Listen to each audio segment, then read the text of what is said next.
welcome back. So today I'm joined with the lovely Beth. She's here today to discuss baby loss, as it is Baby Loss Awareness Week. So thank you, first of all, Beth, so much for coming on and opening up to share your story. Thanks for having me. No, honestly, it means the world. Do you just want to give us a little bit of background on you? Yeah, I don't know where to start, really. So- I've been with my partner, Monty, for 7 years. We're married. We have 2 boys, Blaze and Louis. Blaze is nearly 6 and Louis is 1.5. Oh, okay. In between the 2 boys, we had Harry in 2020, and he was born at 34 weeks, but he was stillborn. Okay. So yeah, and then we had quite a big gap between going on to have Louis, Yeah. who's our rainbow baby, I suppose you could say. Yeah. So if we can rewind, Yeah. did you say Blaze is your oldest? Yes. Yeah. Yeah. So how was your pregnancy and everything with him? Fine. And trying to Absolutely get fine. pregnant, how was that? So Monty and I had been together for 3 months, and then I fell pregnant. Oh, really? So it wasn't planned, it was a big surprise. Yeah. Yeah, so that was a bit of a shock. It was a really straightforward pregnancy, like honestly no complications. I had the standard like morning sickness that went by 12 weeks. It was kind of, now I look back after everything that I've been through, it was the easiest pregnancy that I've had. Yeah. He was born at 39 weeks by cesarean. I had kind of reduced movement, I think 3 times in the end, towards the end with him. So by that point they were like, oh, okay, we just need to get him out. Yeah. But it was, a straightforward cesarean. It wasn't an emergency. They tried to induce me, but he didn't want to come out. Oh, So okay. yeah, it was all kind of fairly textbook, I would say. And how did you find, like, first time mum, like, bringing home baby, recovering from a C-section? How was all of that? Hell. Really? So I The haven't had recovery C-section. from the C-section was the worst part. Yeah. I felt like being a mum and everything, it was just kind of natural. Yeah. At first, there was I didn't feel that initial, like, connection, which sounds awful to say now. No, it doesn't. Do you know what? Actually, speaking out about it, that so many people will resonate with that. I was just a bit like, oh my God, like, what do I do with you? I hadn't even really held a baby properly before. Yeah. So Monty he's got loads of nieces and a nephew, and he'd been brought up with them. Yeah. So he was kind of a lot more hands-on than I was in the beginning. Yeah. And it makes me feel guilty now saying that out loud. No. Because obviously I'm his mum. But his dad was doing a lot of it. And I think as well, it's so normal. I think everyone thinks they're going to give birth to this baby and the love's just going to be there instantly. And sometimes it just takes a little while to kick in. Yeah. You think, especially when you have a C-section, I think, I've heard a lot of people say it didn't go the way they expected it to go. And then they're cut open and they're just given this baby and they're like, there you go. And you're like, well, it isn't how you expected it to go. Yeah. And so I think sometimes it's a little bit harder to, not necessarily just with cesareans, but sometimes it is just harder to get the bond as well. I've got loads of friends and family who have had that. So, but I can imagine as a mum you get that guilt, but you shouldn't because it is so normal. Now I'm like a bit kinder to myself about it, but at the time I was like, God, what am I doing wrong? Yeah. Like, I don't know how to hold this baby. I can't stop him from crying. Thankfully, he was a really easy baby. Yeah. So easy, and he slept all night. I think it was a lot of just like pure exhaustion from the cesarean because I had to be induced first. So I then ended up in hospital for 5 days before he was born. Yeah. And so by the point of going in for the operation, I was just exhausted already, and he hadn't even come yet. So yeah, it was just quite a big learning curve. And how was your relationship after, considering I had exactly the same? I was only with my little boy's dad for about a month before I found out I was pregnant, so I had exactly the same. So there's no judgment here when I ask you that, but how was your relationship after? Because mine broke up straight after. Well, he was nearly 1 because I feel the strain. I didn't really get to know him properly, and had I got to know him, we wouldn't have been together. But how was yours after? Obviously, you're still together now, so I'm imagining great. It was fine. Yeah. Yeah, I think we probably had, the normal, like, pressures Yeah. of being young parents and having not known each other for very long. But thankfully, it all worked out fine, and he was such a good dad. Yeah. And that's kind of what I think brought us closer together, was like, okay, no, I can see you're really struggling, so I'm just going to take over. That's so lovely. And I think that's so important. A It lot of people is, don't yeah. have that support Yeah. with their partners. And if you've got, I don't know, any bonding issues, or if you've got postnatal depression or anything like that, if you don't have that support, it's really, really hard to sort of move forward with the next steps, isn't it? And we kind of jumped right in at the deep end, like I'd only known him a few months, and then all of a sudden he's seeing me completely naked in the hospital, having been cut open, like helping me to go to the toilet. Literally. Lifting me onto the toilet and off the toilet. You really do see another side to your partner, even if you've been with someone for 10 years, seeing that side to them. It's like, honestly, and I think that kind of solidied. Yeah. Like, okay, no, he if you can stuck handle by it. this, Yeah, he can handle it, so I think he's good. And then obviously you fell pregnant. Were you trying? Because that seemed to be quite quick after, was it? Yeah, it was. So Blaze had just turned 1 in the November, and then by the January, I was pregnant again.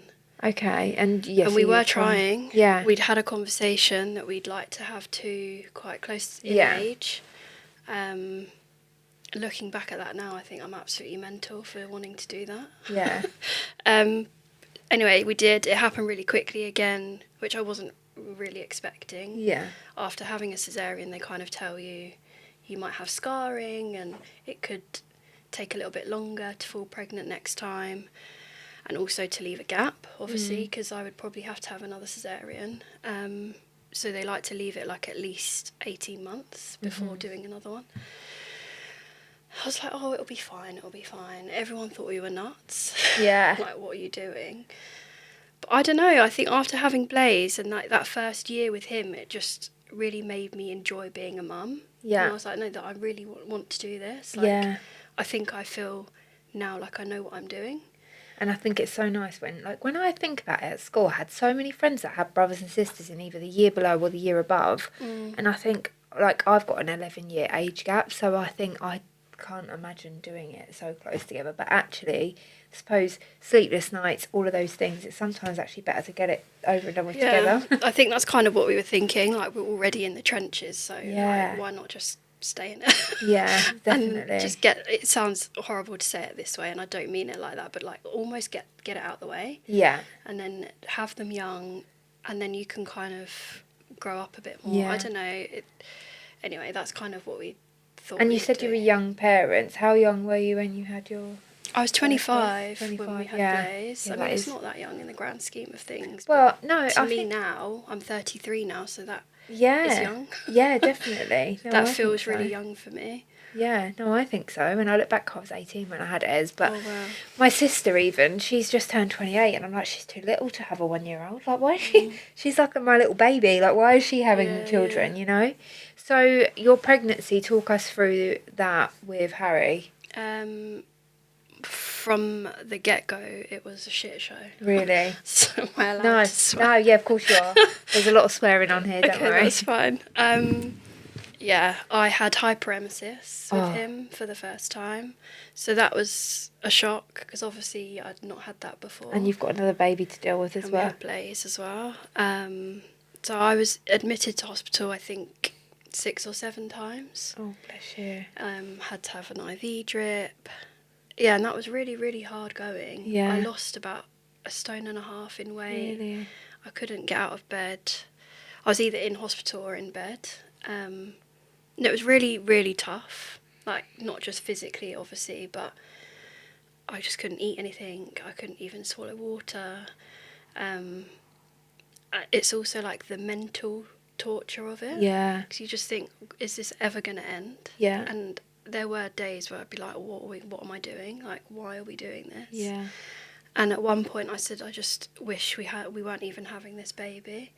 And God, now that still eats me up because of what bless you. happened. Yeah. No, I can imagine putting myself in your shoes. It's especially with your second, if you've already got a young baby and you've still got to try and carry on for that baby. At least if it's your first, I'm not taking it away from anyone. I'm sure it's horrendous, and luckily I haven't had to deal with it. But at least if it's your first, you can sort of lay in bed if you need to. But if you've got another baby, you sort of have to. You don't have the choice to like not get up No. and not do it. Yeah. And you're still expected to go to work and do all these things and function as a mum, and it was really, really hard. Yeah, no, I can imagine. And so, yeah, there was a point where I said to Monty, like, what have we done? Yeah. Like, I don't even want this baby. And I really, really regret that now. Yeah. Because it's almost like the worst. Well, it was, the worst was still to come. Yeah.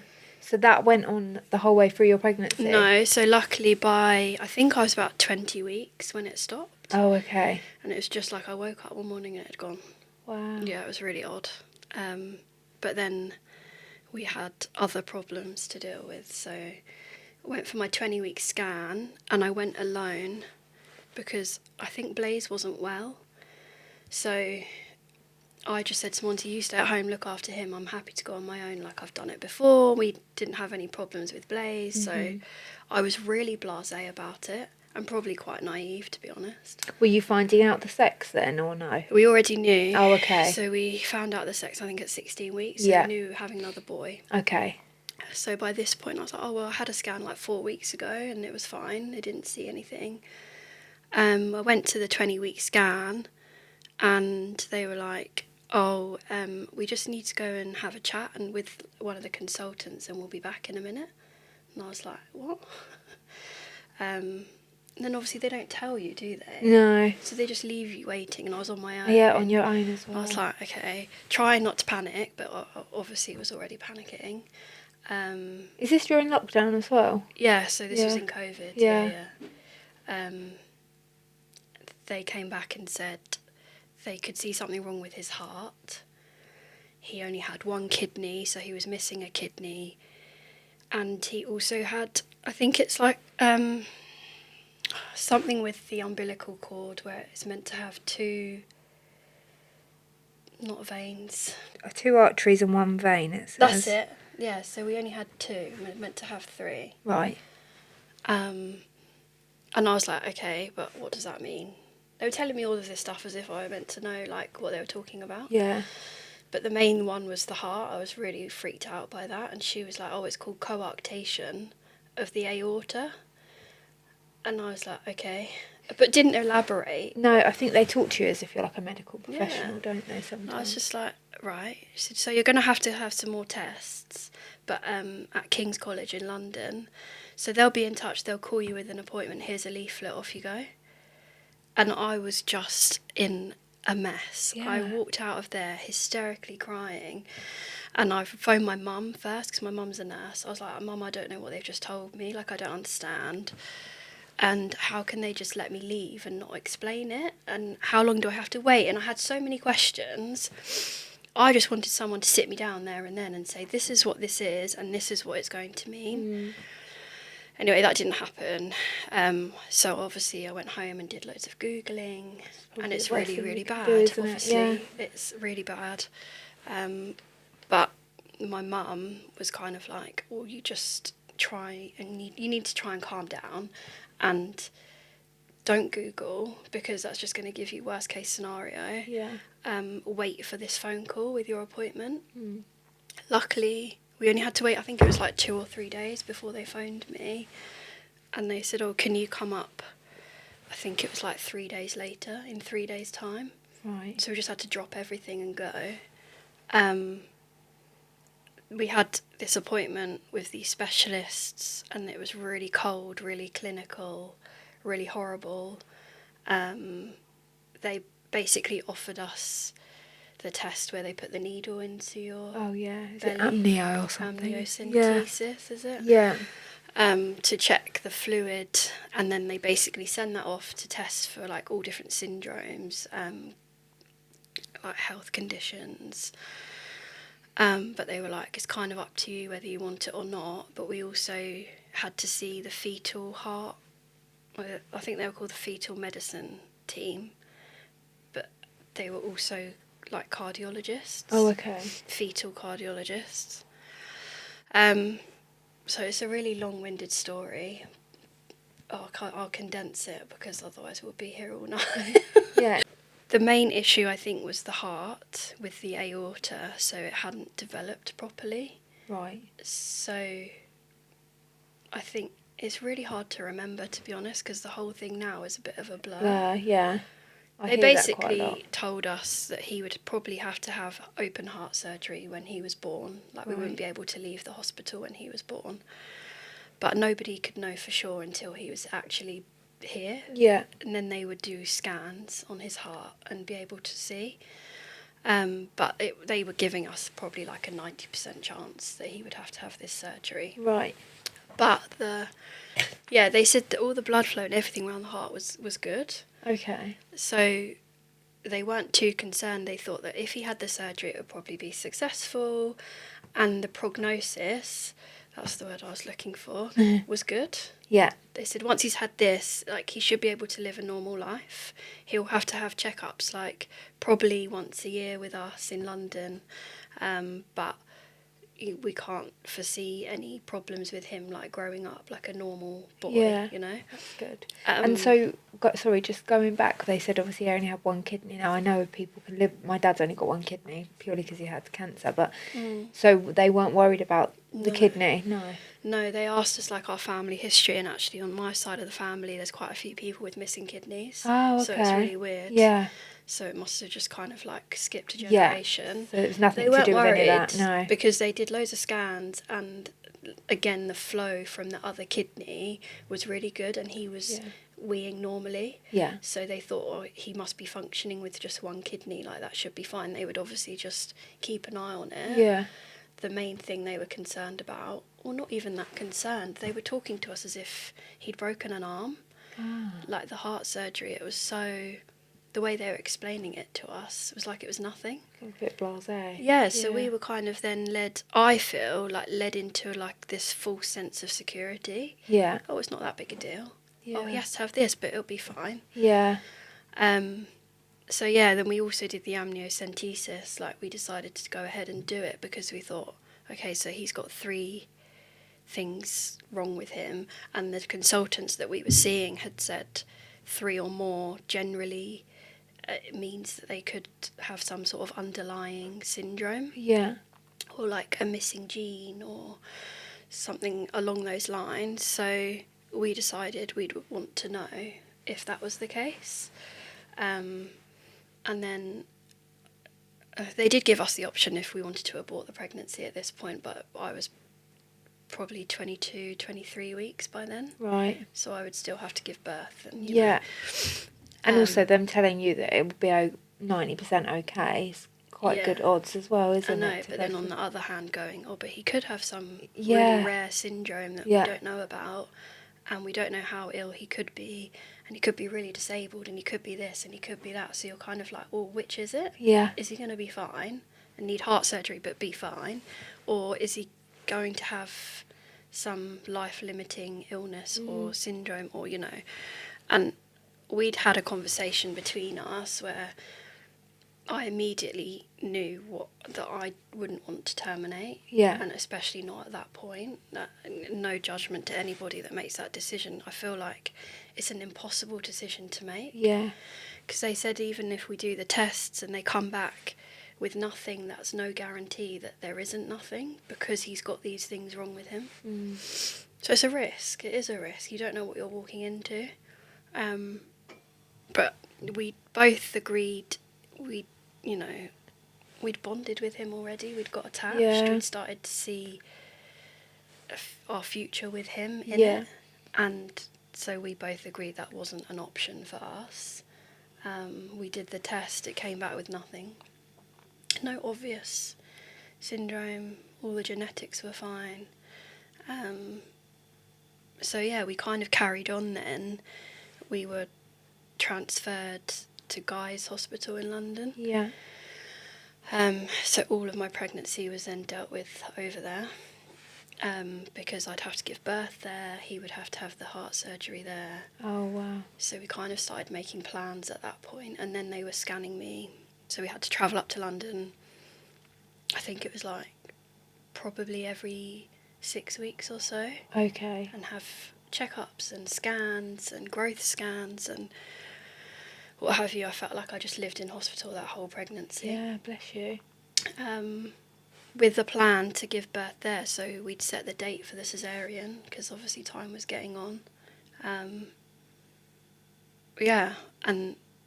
But none of it happened. It all just went wrong before we even got there. God, I can't even begin to imagine like what a whirlwind that pregnancy was, and then for you to have the outcome that you did is just horrific. So what then happened next? We had the date booked for the cesarean, and we had to like make arrangements obviously for Blaze having to stay with my parents. We would have accommodation in London. I would be on the ward for a while until I was well enough to then be moved. They have like their own accommodation for families if your children are in the hospital. Monty could stay in that accommodation but also stay with me after the cesarean. So we'd kind of started making arrangements basically, trying to get prepared. But neither of us were worried. Like, I know it sounds huge if you say to someone, oh, but your baby's got to have open heart surgery the minute they're born, but it just didn't faze me. I just had this really strong gut feeling that it would be fine. He would be fine. We'd get through it. It would be like this really amazing story to tell when he was older, you know, when he's running around the football pitch playing football with all his mates, and he went through this as a baby but you would never even know. I just really felt strongly, and also I have quite like a strong faith, so I think that probably helped in that situation. Because I just felt like it wasn't in our hands, and that was another reason, you know, when it came to having the conversation about terminating, I felt like that just wasn't my decision to make. Like, we'd been dealt this card, if you like, and for a reason, and so we were going to be strong enough to deal with whatever happened. We had all of the plans in place. We were just getting ready basically to have this baby, thinking of names. And my mum, because it was obviously in the middle of lockdown, my mum had planned like a little baby shower at her house, but really low key, because I said I didn't want a big celebration. Like, we weren't sure what was going to happen once he was born. But just something to like mark the pregnancy, because it had been really horrible the whole way through. So we just had a couple of my family members and us. It wasn't like a big thing at all. So it was on that morning. I'd gone to bed as normal the night before. It was that morning that I woke up and I just didn't feel him moving. And the first thing I said to Monty as soon as I woke up, I was like, something doesn't feel right.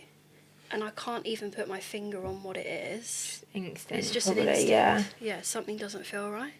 And he was like, oh, don't worry, because we'd literally been in London 3 days before and had a scan where he was absolutely fine. They're like, he's growing perfectly. They'd even told us 3 days before, the cardiologists, that his heart condition looked better and it didn't look as severe as he'd grown. So the likelihood is that he probably wouldn't need to have surgery when he was born now. And obviously that was just like a complete 360 to everything that we were preparing for. So it was like the best news to hear. And they said he's growing, he's a really good weight already. And I mean, you could tell because my belly was enormous. And how many weeks were you at this point? 34 weeks. So he was essentially like fully grown, fully cooked. And they said he was lying awkwardly. Now, this is something that's like stayed with me ever since. She said he's just lying really awkwardly.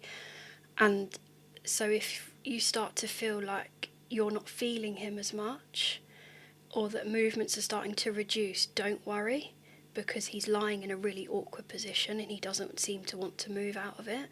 And now I think back that was him in distress, or something wasn't right, because he should have been moving. And what she told me isn't true. Correct. No. You don't have reduced movements, No. no matter how far along you are or how big the baby is, you should still feel them moving. Yeah. So that's one of my regrets now. Obviously, at the time, you don't even think about it. This You is trust. like You a put your medical trust in these professional. people. Yeah. Exactly, and she was the specialist. She knew what she was talking about. Yeah. Yeah. So I'd woken up that morning. Monty said, "Why don't you have a shower?" Because he always seemed to like wake up when Yeah. you have a shower or a bath. So okay, I'll get in the shower, and I stood in the shower. And I was just holding my belly and I was like talking to him, like willing him to move. I was like, just do something, just Yeah. wake up, why aren't you moving? And then I kind of convinced myself that I felt a kick in my side. Yeah. Sorry, I'm running up now. It's okay. And I don't know if I did or not. I don't know if he'd gone by that point. I don't. Yeah. We decided to still go to my mum's because I didn't know. Don't cry. No, sorry. Make me cry. I just thought I'll go to my mum's, and one of my mum's closest friends is a midwife, and Yeah. throughout the whole pregnancy, even though she wasn't my midwife technically, she'd really helped us. And if I was ever worried about anything, I would text her. I could call her anytime, and so I thought I'll just go to my mum's today. And Monty was the one that kept saying, "Don't worry," because we saw him 3 days ago and he was absolutely fine. Yeah. Almost as though like nothing could have happened in that time. Yeah. You're overthinking it. And I know he meant that in... Yeah, he's just trying From to a give good you like place. positive reinforcement, But now looking back, I wish that morning I'd just taken myself straight to hospital, but Yeah. I probably would have been too late. yeah. I went to my mum's and I said to her as soon as I got there, something doesn't feel right. Like I just don't feel right. She said, "Oh, you're probably just anxious. It's probably your anxiety. You've got a lot coming up soon." And she put her hands on my tummy, and we both felt him roll, like turn over. Yeah. And she was like, "Oh, I just felt him there. Did you feel that?" I was like, "Oh yeah, I did." And I burst into tears. So it's like pure relief. Yeah. I was like, "Oh God, no, there's nothing to worry about. He's fine." But I think everyone could tell that my mind was like in a different place. So my mum said, "Oh, shall we call Alison, her name is. She'll call Alison to come over with her Doppler and, maybe she can have a feel and listen for you. That might put your mind at rest." So I said, "Yeah, okay, let's do that." She came over and I lay on the bed and she was like, "So when was the last time you felt him?" Stop. Well, I thought just now, well, I thought I felt him turn over. She said, "But properly, when did you feel him?" And I said, "Well, last night. I woke up this morning and felt something was different." And she kept moving the Doppler all around my tummy. And she was saying, "Oh,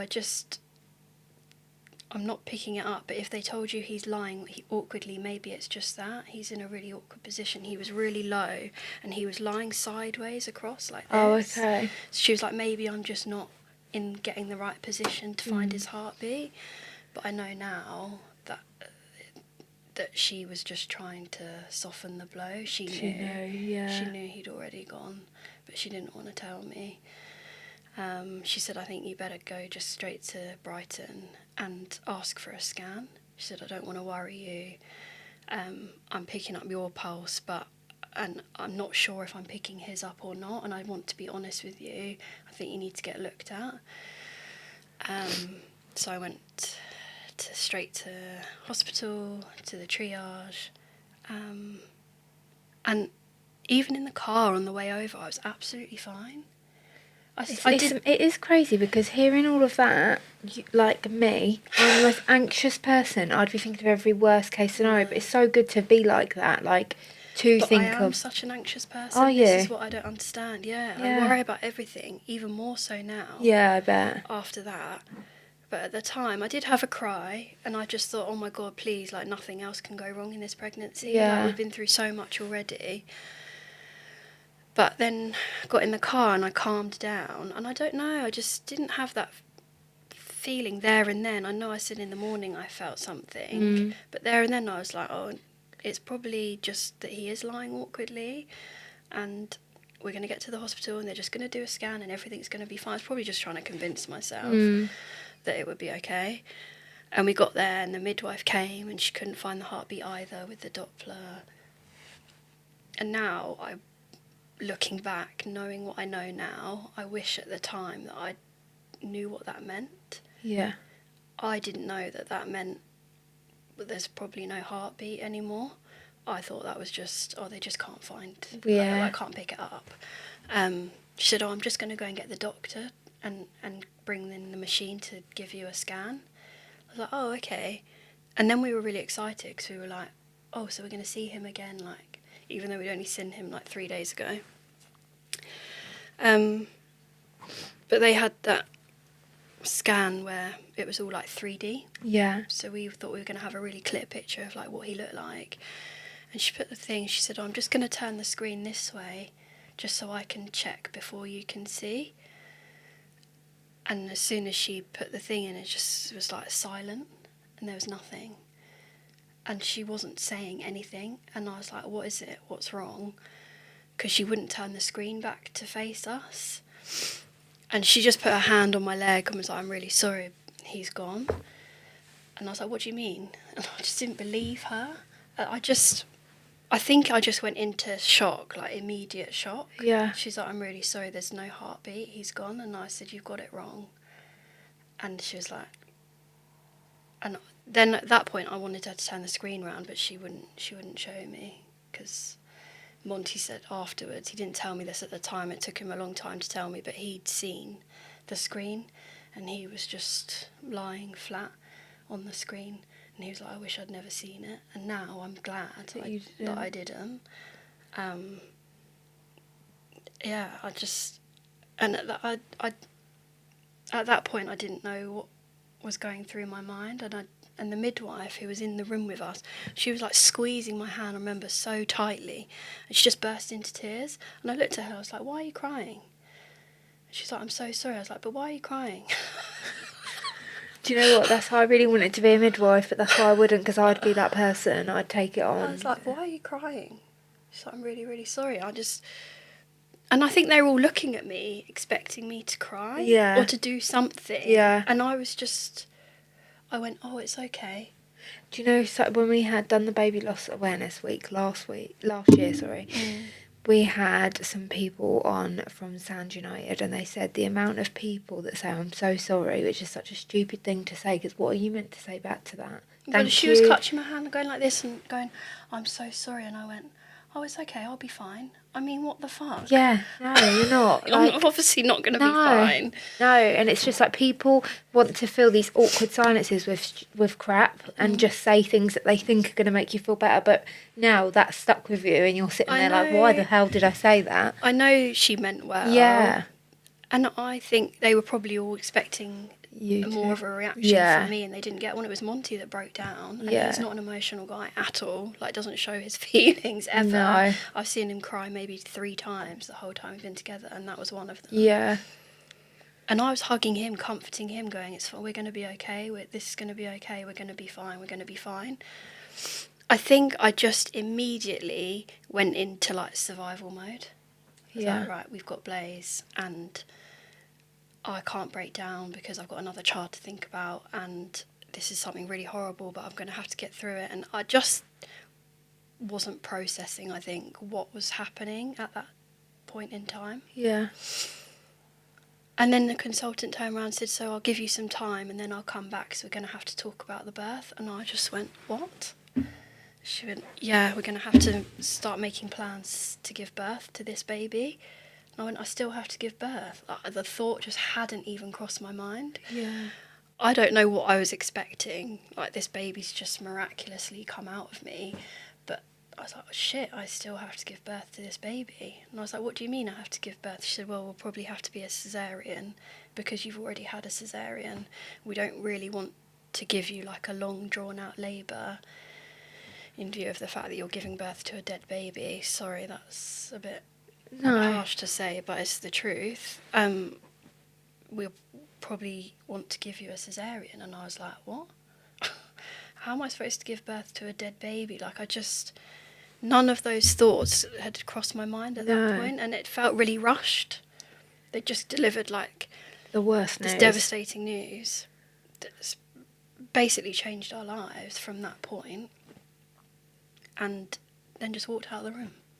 I was just like, okay, what do we do now? Yeah. So then Monty was like making all the calls to tell our families, and and we just sat in a room, and they moved us to the bereavement suite, which is a horrible, horrible place. Like, obviously it's nice that it's there, I guess, but it's not nice because people have to use it. Yeah.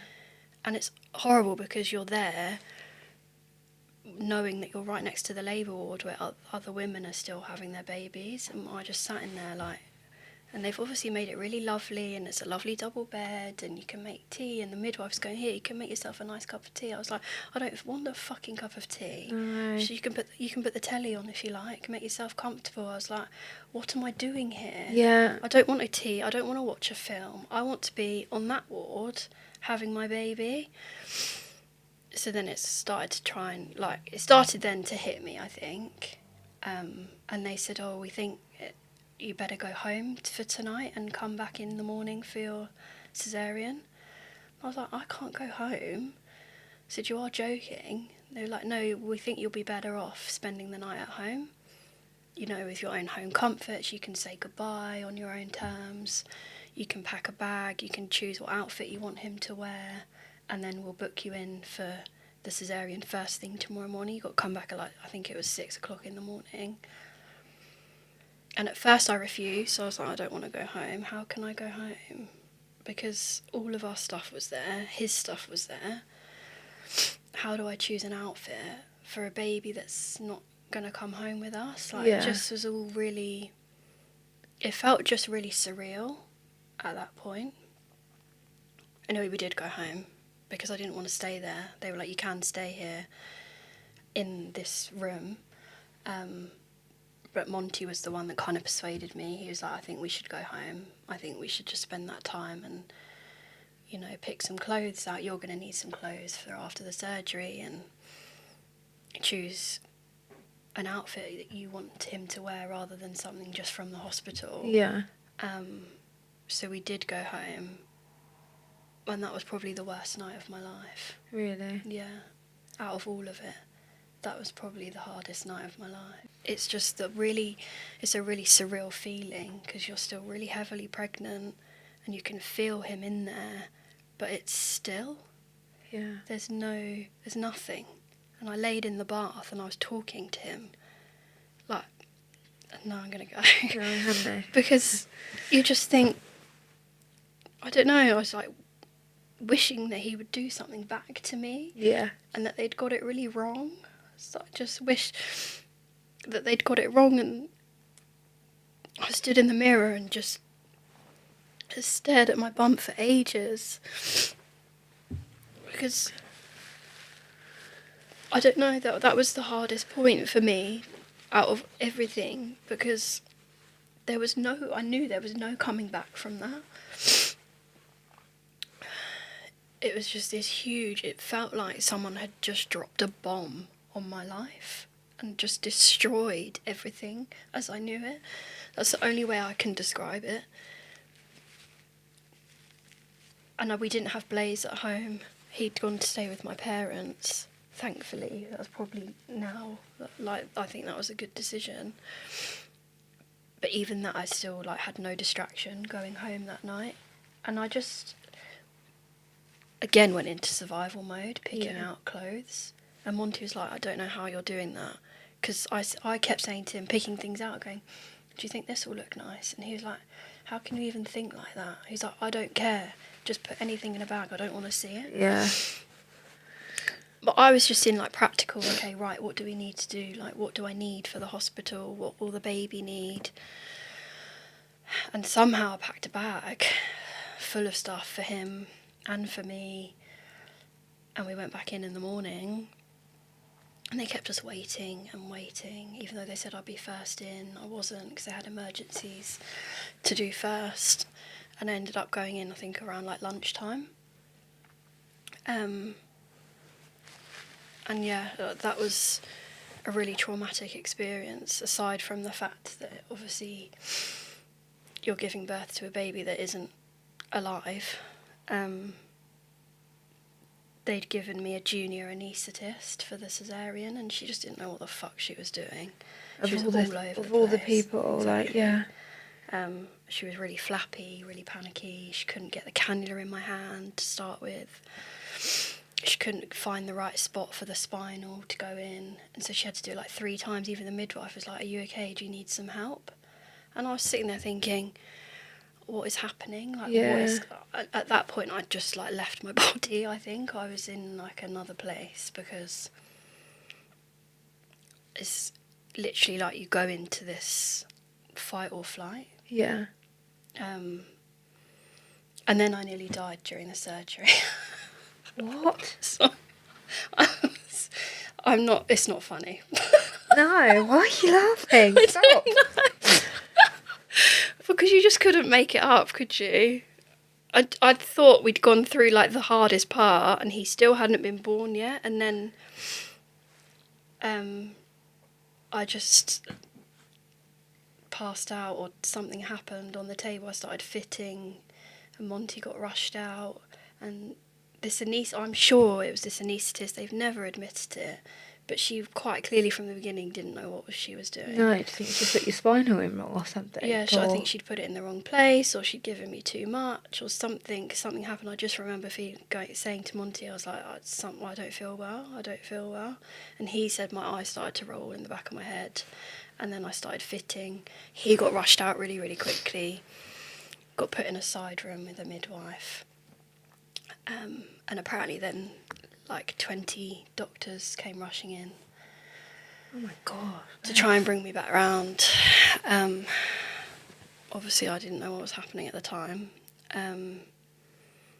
He didn't tell me this again until quite a long time after, but he said that he got told by a doctor who sat down with him and held his hand and was like, I don't know if she's going to make it. And he said he just lost it at that point, because he was like, just lost his son, and then he thought he was going to lose me at the same time.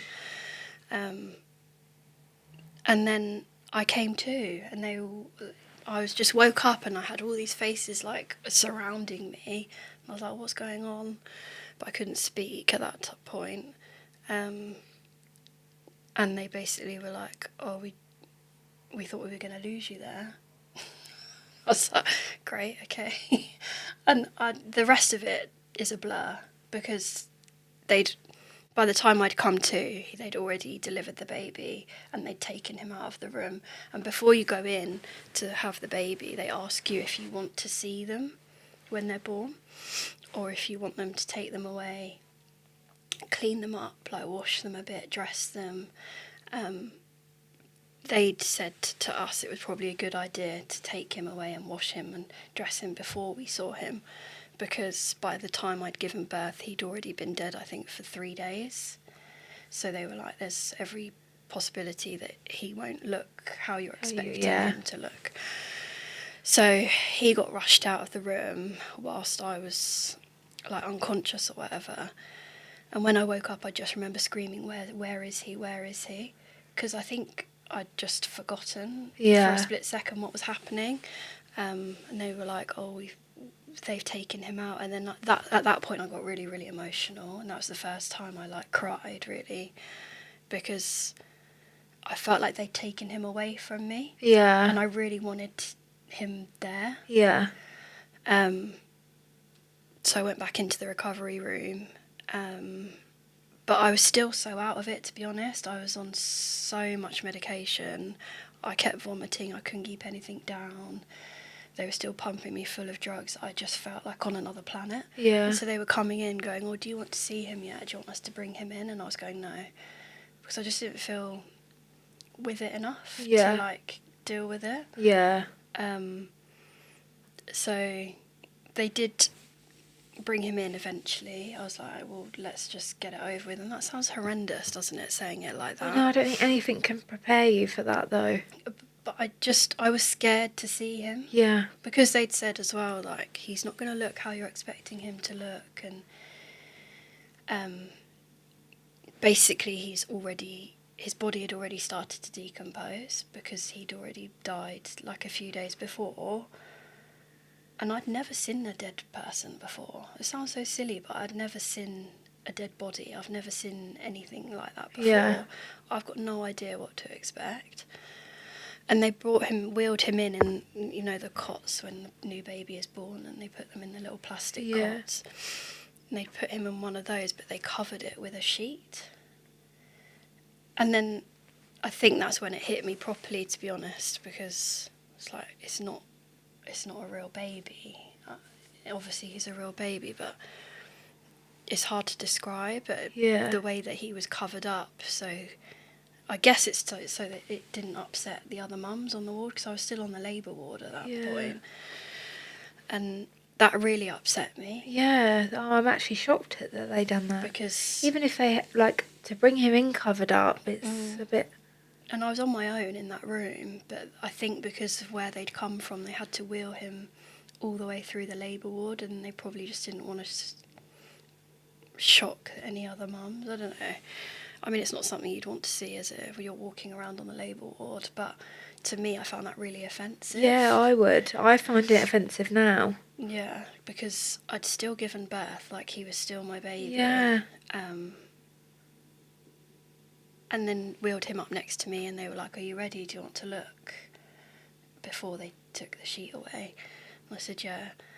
And they took him away, and I don't know what I was expecting to see. Because they'd said all these things to me before, I was like expecting to see something really shocking or something really awful.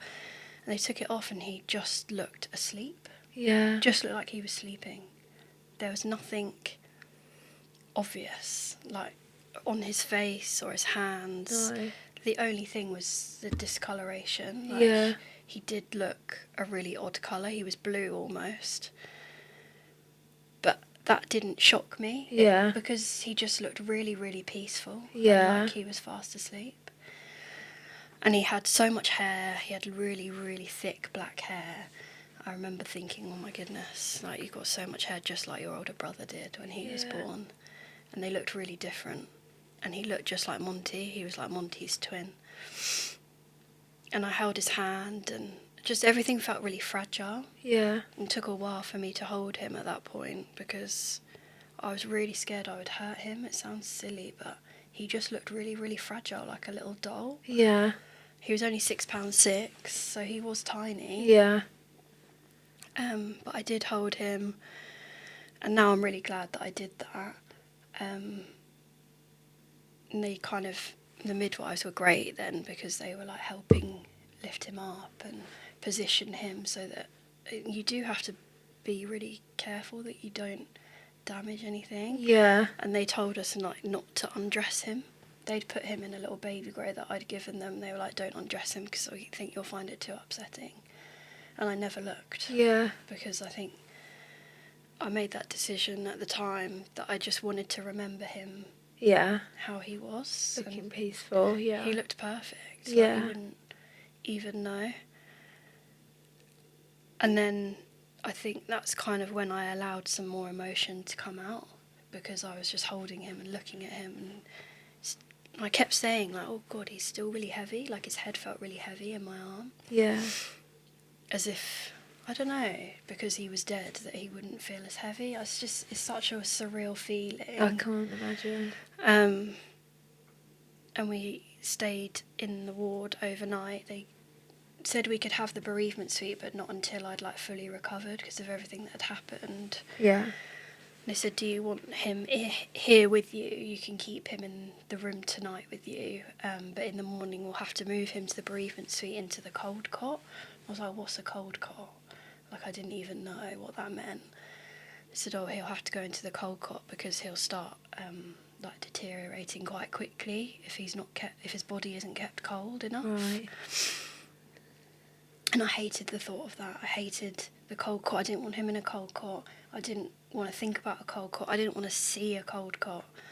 It just all felt really like final. Yeah. So they brought him into me in the recovery room, still in like the plastic crib. And then I couldn't deal with it. I couldn't look at him. And now I really, really regret that, because I could have had like a full 24 hours with him next to me as if it was like normal. Yeah. Like I'd just had my baby. But at that time, I just couldn't do it. And I asked them to take him away. And now I really regret that decision, because he spent the night on his own in the bereavement suite by himself, and they promised me that they would stay with him and sit with him in the room, and I don't think that they did. And that makes me feel really, really guilty now, because as a mum, like, how could you ever send them away and not spend the night with them? Like, that was my only chance to do that, and I didn't do it. And that's something that I still struggle with now. But I think you don't know until you're in that situation how you're going to process it and what was right for you then. You're always going to look back in hindsight and wish you'd done something different. Yeah. But you don't know. You could have been in that room with him in his cold cot, and that could have eaten you up forever. So I just don't think there's, as you said, there's no right or wrong answer. It's just, I try to forgive myself for that, but it's hard. It's hard, because now I would give anything to go back and spend that night with him. Yeah. That was the only chance that I had to do that. But in hindsight, I probably would have done it all really differently, to be honest with you. I think you go into survival mode and you think you just do what you have to survive and to get through it. And did they give you much support after? No. No. No. They sent us away with like a memory box and a leaflet about how to plan a funeral, and that was basically it. The only support I got was from Oscar's Wish Foundation. Yeah, Kelly, who, I don't know if you know her, Kelly McLaren. I don't know. She was on, because you're friends with Sophie Jenkins, aren't you? Yes. Yes, it's one of her friends as well, but she was on the podcast last year. She lost her baby Noah, and I think I listened to that episode. Yeah, and she really raved about Oscar's Wish They Foundation. were amazing. Yeah, they provided us with free counselling sessions. I think it was like 6 sessions. Oh, okay. For afterwards, like bereavement counselling, which was like invaluable. But in terms of like the hospital, the medical staff, no one gave us anything. You just sent off, and that was it. And then told like, oh, you're going to have to start making arrangements for a funeral. I hadn't even thought about it. I was like, what? What do you mean I have to arrange a funeral? Like, I've just given birth. Yeah. They're like, yeah, no, he has to have a funeral because he's full term. All these things I think you wouldn't think about. We know, and even like the in-between. I was like, well, where does he go now? Like when they were discharging us to go home, I was like, but what about him? Where does he go? And they were like, oh, well, he's in the mortuary. And I just wish they hadn't told me that. Yeah. Because the thought of him in like a body bag in the mortuary, like, it's just not something you ever want to imagine them in. No, definitely. Before we got discharged, I asked to see him one last time, and they brought him up to me. And this was it when we were in the bereavement suite, and there was like 2 bedrooms. So I was in one, and they'd brought him in a cot, in like a crib to me, just to like see him one more time. And then as I got up to leave, they were like, oh, you go first and then we'll take him away. But as I got up, I saw the body bag in the other bedroom on the bed. God. And they'd just left it there. And I was like, oh, so that's where he goes, that's where he's been put in. And it's just things like that stay with you. You don't know at the time what that's going to do to you, but that image has stayed with me ever since. I can't imagine. And having to obviously plan your baby's funeral, no one can prepare themselves for that. No. There's so much I want to speak about, like how do you go back to looking after your son after? How did you look after Blaze after? Like with a lot of help. Yeah. We moved into my parents for 2 weeks afterwards because I didn't want to go home. No, I had this real thing about going home. I just couldn't face it. I didn't want to go back home. I didn't want to like face reality. So we moved in with my parents for 2 weeks, which I think really helped because they did a lot with Blaze. Yeah. And also Monty was really good, like just kind of took over and looked after him. I was in bed pretty much for the whole 2 weeks. Yeah. I got up when I could. I tried to force myself to carry on. But if it wasn't for Blaze, I don't know where I would be now, if I'd even be here, to be honest with you. Bless you. Because, yeah, it was the hardest thing I think it is the hardest thing I've ever gone through. Yeah. And if I didn't have him, because you don't have a choice if you've got another child to think about, you have to keep going. Yeah. In some respects, I think that's good because it keeps you going. In other respects, I physically don't know how you go back to, especially because he was so young. Yeah, he was only 1. Yeah. So he was still a baby himself, really. Yeah. And then obviously going on to have another child, I can only imagine the anxiety that fills you throughout your pregnancy. Mm. Is that right? That pregnancy was up there. I'd say losing Harry is the hardest thing, and then having pregnancy after loss is the second hardest. Yeah. Yeah, that really, really tested me and really pushed me, because it wasn't easy either. I had quite a lot of complications with Louis, so like mentally it was just draining. Yeah, I can imagine. Really draining, and there's never any point that you feel completely like safe. No, out of the woods or anything. No, I can imagine. Yeah. And did you struggle with a bond with Louis after, or were you okay? No. I was absolutely fine. And throughout my whole pregnancy with Louis, I had counselling the whole time. Yeah. Which was given through the NHS, through the perinatal mental health team. Yeah. So I was basically classed as like high risk for basically having like a breakdown during the pregnancy or afterwards. Just because of our history and everything else. Yeah. So I was given counselling the whole way through, which really, really helped. Yeah. And also, after he was born, I was still given support with them. That's really good. But no, as soon as he was born, it was just like pure relief because he was here. Yeah. We both survived. I went into that cesarean with him thinking I was going to die because of last time. So Yeah, I was like, so much trauma that you've gone through. Yeah, I was saying goodbye to Blaze before I went in, as if I wasn't going to see him again. It was just horrific. The whole thing was horrific. And just touching on with Harry, did they ever give you any answers as to why that happened? Was it down to his heart? Or We don't know. We don't know. We don't know. We had like an inquest at the hospital because he died at full term. They have an internal inquest, as to like anything that may have gone wrong. Was it anybody's fault? Did they miss anything? But also an inquest into what happened to me during the cesarean. So we did have like a meeting with consultants afterwards, and they were like, we can't find anything. We had genetics testing done because of all the things that were wrong with him that we knew about. They offered us genetics testing for both of us to see if there could be some rare syndrome that they didn't know about or something that was missed. And it took, I think it was 18 months in the end to get the results. Right. And it all came back normal. There was nothing. So sort of makes it harder, I think. It does make you don't it harder. have any answers. Because especially like the 3 days before, being told that his heart looked better. Yeah. And the only thing they've said to us is that there's a possibility that as he grew bigger, his heart just couldn't take it.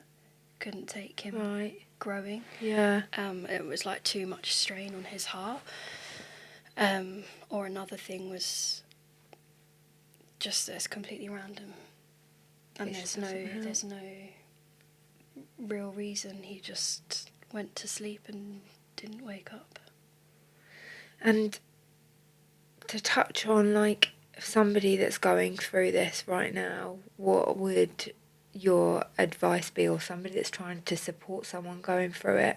We've spoken about like the stuff that we come out with, that we're trying to comfort somebody but it isn't comforting. What would you recommend?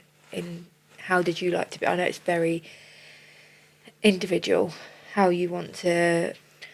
I think everybody will grieve differently, especially with the loss of a baby. Like, it's not I don't feel like you can compare that to the loss of a parent or a sibling, or it hits differently. Yeah. It's a whole another level of grief. Yeah. And I think it is really, really hard for people to fully understand unless they've gone through something like that themselves.